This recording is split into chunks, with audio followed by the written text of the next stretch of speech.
The influence that Aleister Crowley, and I'm going to kind of be quick with this, but the influence that this man has had not only on music but media to begin with. I want to read just a brief bio of him. Born in 1875, Aleister Crowley had, like the Rolling Stones, rebelled against a regulated small-town background.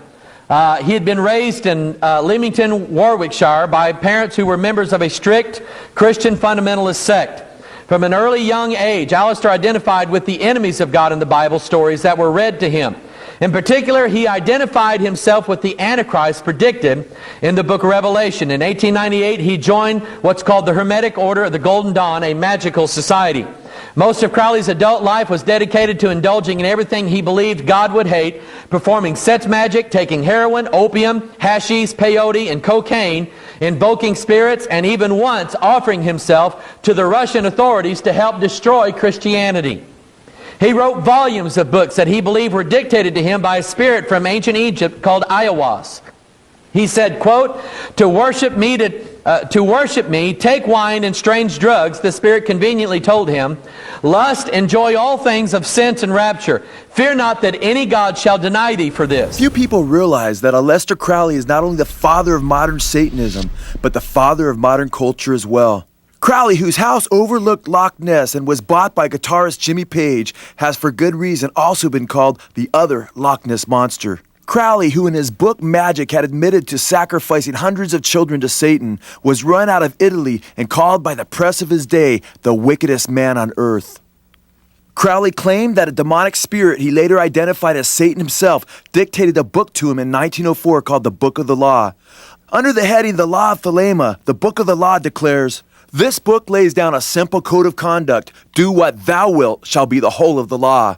Love is a law, love under will. There is no law beyond do what thou wilt. Crowley finished his life as a sick, wasted heroin addict, given to black rages and doubts about the value of his life's work. His last words as he passed into a coma on December 1st, 1947 were, quote, I am perplexed. I could go on and quote for you the things that he said, but just to kind of let me just briefly show you the influence that Aleister Crowley, this man, has had on rock and roll music. Anybody recognize this album cover? From Sgt. Pepper's Lonely Hearts Club Band. I can't even talk. Sgt. Pepper's Lonely Hearts Club Band. Did I get it right? Okay.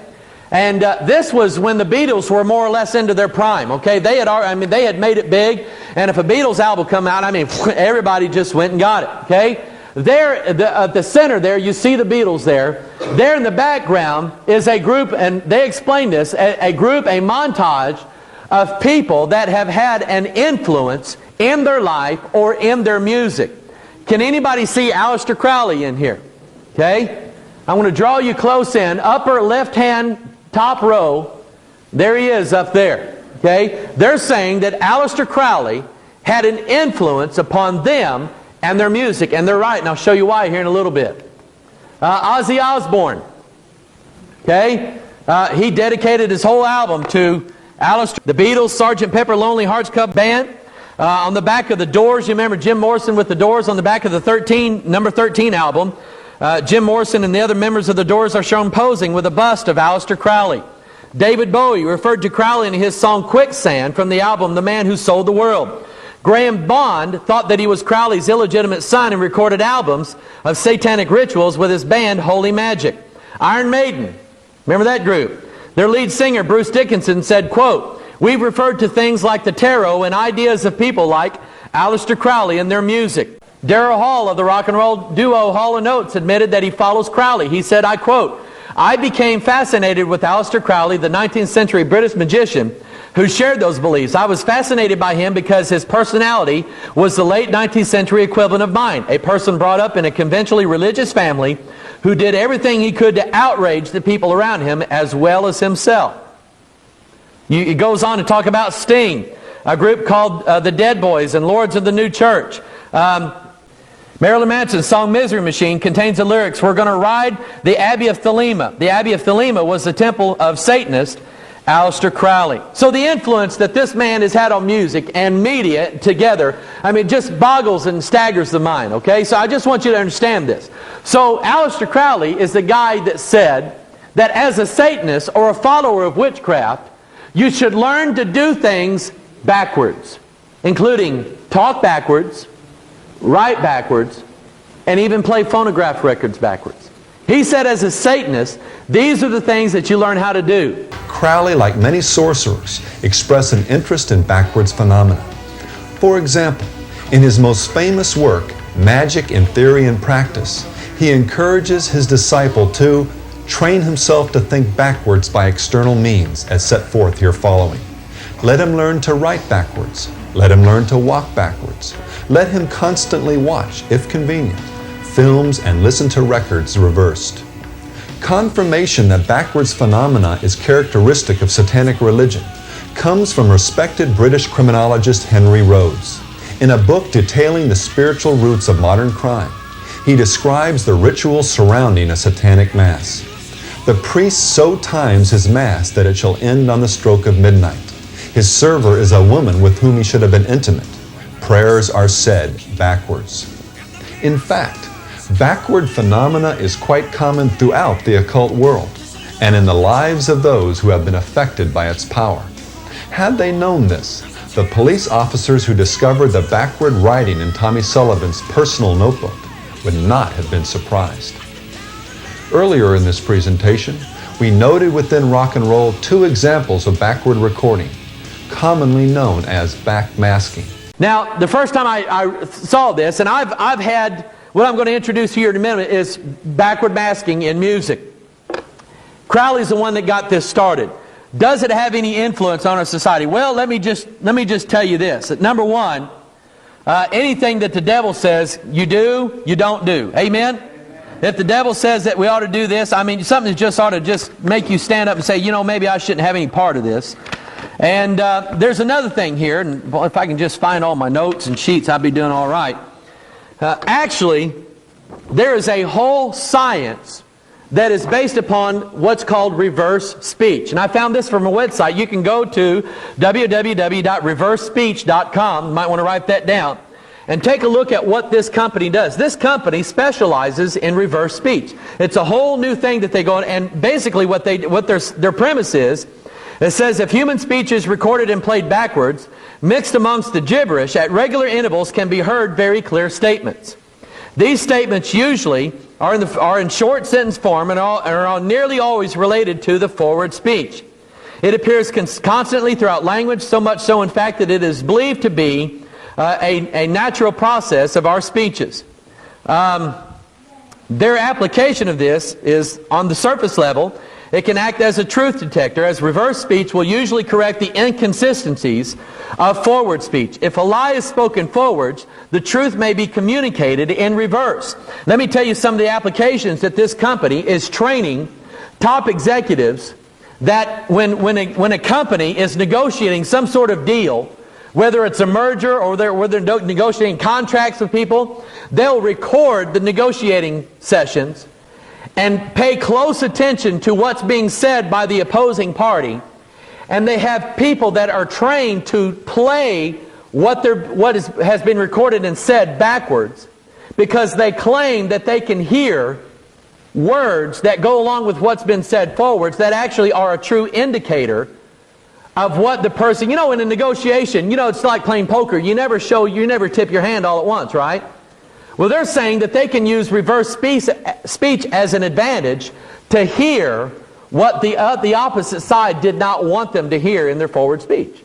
So they're saying it as a legitimate science. I don't know if that's true. Some have said that the brain has the ability to reverse this back around and use it, and I don't know that that's the case. Now, it's been suggested by some that when we listen to music in its normal forwards mode, the subconscious mind is able to decipher the backwards message, and mind control results. It becomes what is termed a subliminal cue. Really, there isn't a shred of reputable evidence anywhere supporting that hypothesis. And anyway, so what if there is some subliminal suggestion going on here? As we've already seen, you don't need backmasking to pollute someone's mind and heart. The regular frontwards music is more than enough to take care of that.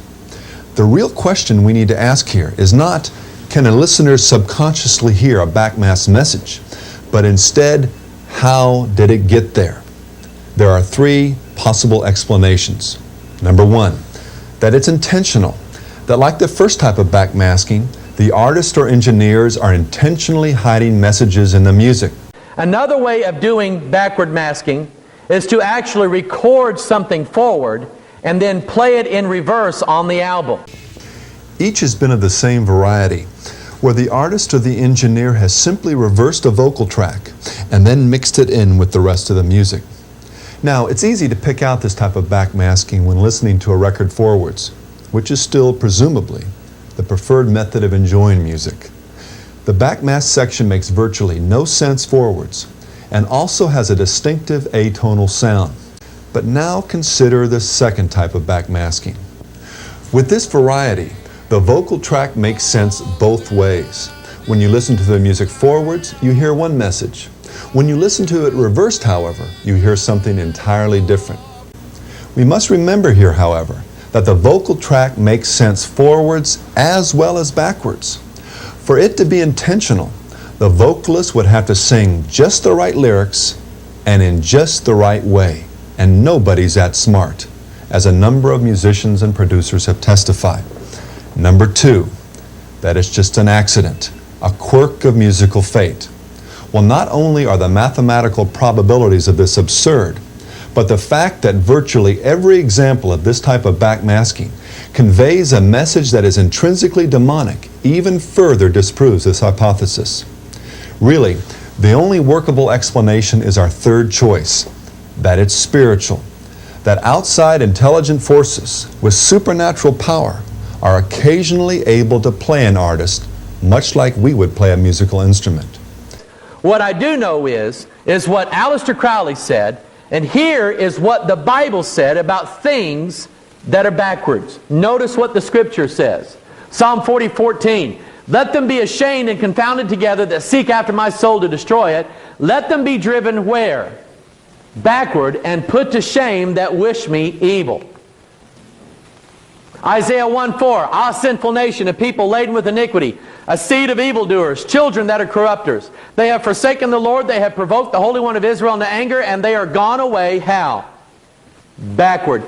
Isaiah 59:14, and judgment is turned away backward, and justice standeth afar off. For truth is fallen in the street, and equity cannot enter. Jeremiah 7:24, but they hearkened not, nor inclined their ear, but walked in the counsels and the imagination of their evil heart, and went backward and not forward. So, I mean, wouldn't you say that forward is God's way and backward is not? Okay? So what we're seeing crop up here in this music with all this backward stuff, notice that this backward thing is a form of judgment. Biblically, this makes perfect sense as we see the principle found in 2 Timothy echoed again and again, that virtually all unsaved people have been deceived and ensnared by Satan and are captives to his will. The degree of captivity is determined by the extent to which an individual gives themselves to sin and embraces the principles of Satan's kingdom. Rebellion, slavery to lust, occultism, all the things we've seen so clearly manifest within rock and roll. In addition, let's remember that many of these artists, an incredible number in fact, have quite candidly admitted that they and their music are influenced by some outside spiritual force. Like the subtle, practically invisible fingerprints left behind at the scene of a crime, the following aural phenomena point clearly to the one who came to steal, kill, and destroy. It's just a sign of what's going on. There's that verse again.